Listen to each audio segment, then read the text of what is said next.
Muito bem, política aqui no SBT Meio-Dia. O ministro da Fazenda, Henrique Meirelles, defendeu a reforma da Previdência numa palestra para empresários em São Paulo. Veja. A mensagem principal é o seguinte: mais importante do que a idade com que a pessoa vai se aposentar, é importante que ela tenha certeza que vai receber a aposentadoria, né? Porque já existem casos de países quebrados. Portanto, eu gostaria de dizer que a reforma da Previdência também é inevitável, terá que ser feita. Terá que ser feita. Polêmico e um tema muito delicado, a Previdência. Delicadíssimo, o rombo é bilionário, o ministro está correto, não adianta quebrar a Previdência e o aposentado, a pensionista, não receberem.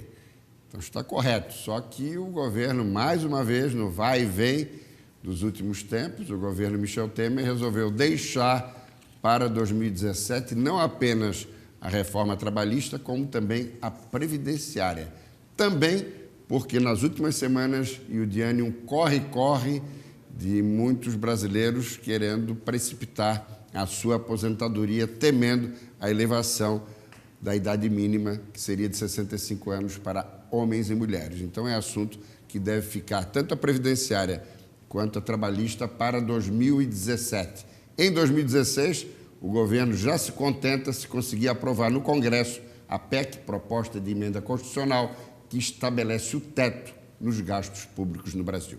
Prisco, e o presidente Michel Temer abriu na manhã de hoje, em Nova York, a Assembleia Geral das Nações Unidas. Ontem, num pronunciamento, informou um número sobre refugiados que depois precisou ser explicado pelo ministro da Justiça.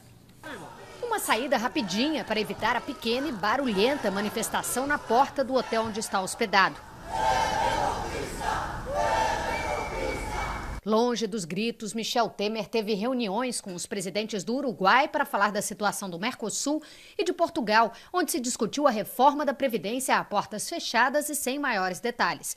Depois da sua estreia na tribuna da ONU para falar sobre a crise dos refugiados. O Brasil, nos últimos anos, recebeu mais de 95 mil refugiados de 79 diferentes nacionalidades. O presidente incluiu os 85 mil haitianos que receberam visto humanitário depois do terremoto de 2010 e não têm status de refugiados, como os 2 mil que vieram da Síria.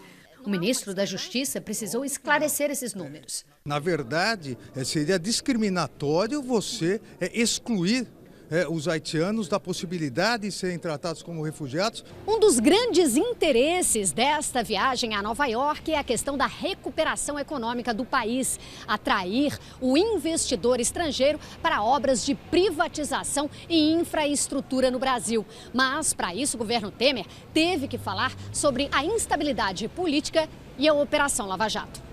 O próprio homem forte de Temer, secretário do Programa de Parcerias de Investimento Moreira Franco, negou acusações do ex-presidente da Câmara, deputado Eduardo Cunha, no envolvimento em irregularidades de financiamento do Porto Maravilha. Existem diferenças políticas, ele está vivendo um momento extremamente difícil.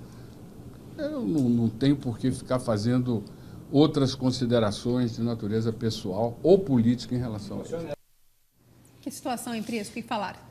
Bom, abstraído. Primeiro, em relação a Moreira Franco, claro que ele não quer polemizar, né? Mas Eduardo Cunha levantou uma situação delicada em que ele deveria, pelo menos, se defender.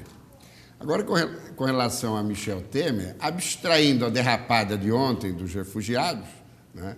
Ele hoje acabou tendo um comportamento muito interessante, com muita altivez, muita serenidade, com muita firmeza, fez um bom discurso na abertura da ONU e mandou recados muito claros. Não falou em impeachment, mas deixou evidenciado que no Brasil as instituições estão funcionando e que a imprensa é livre, no que não cometeu nenhuma incongruência. E deixou claro que tudo que ocorreu no Brasil, novamente, sem falar em impeachment, está dentro da legalidade, o que é verdadeiro. Agora, na verdade, o recado que eu me refiro é que ele quer, de alguma maneira, neutralizar aquele discurso utilizado especialmente pelo PT Trabalhadores, com repercussão internacional, de que no Brasil teria se registrado um golpe. E foi um pouco além, colocando que toda a movimentação no Brasil é para retomar o desenvolvimento econômico com geração de emprego. E ele sabe muito bem para que, efetivamente, o país saia do buraco em que se encontrava, a credibilidade internacional é fundamental, ou seja, os grupos estrangeiros apostando em investimentos no Brasil e também as principais lideranças mundiais aceitando, incorporando o novo governo como um governo legal e um governo que realmente responde pelos destinos do país. Prisco, falando em golpe, você citou a palavra golpe e muito pronunciada essa palavra agora quando se fala na política do país. Nós tivemos uma verdadeira tentativa de golpe na Câmara dos Deputados, é isso ontem? Uma vergonha, Iliane, e algo que mereceu aí a anuência do governo. O governo sabia desse movimento, os presidentes da Câmara e do Senado também sabiam, e especialmente as lideranças dos principais partidos da oposição e do governo, a começar por PSDB, PMDB e PT Trabalhadores.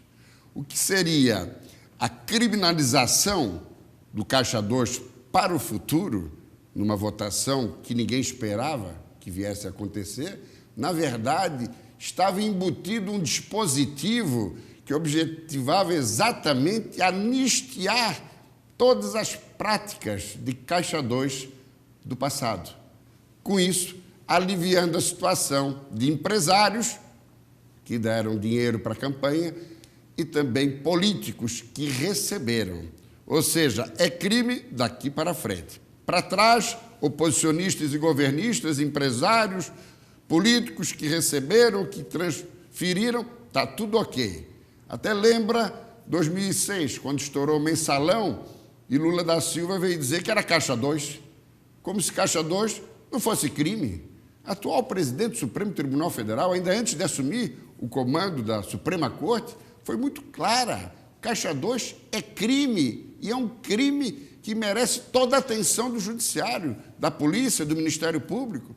Então, vamos parar de brincadeira. No momento que se espera que o país esteja sendo passado a limpo, a partir da atuação da própria Operação Lava Jato, a Câmara dos Deputados, o Senado e o Congresso Nacional estavam preparando um verdadeiro golpe, uma manobra, uma excrescência. E se não fossem, especialmente, o deputado Miro Teixeira, na Câmara dos Deputados, e o senador Randolfo Rodrigues, no Senado, isso acabava passando. Quer dizer, a sociedade não pode, mais uma vez, ser surpreendida por um comportamento tão desqualificado de setores da classe política brasileira. Prisco, obrigada. Okay? Até amanhã.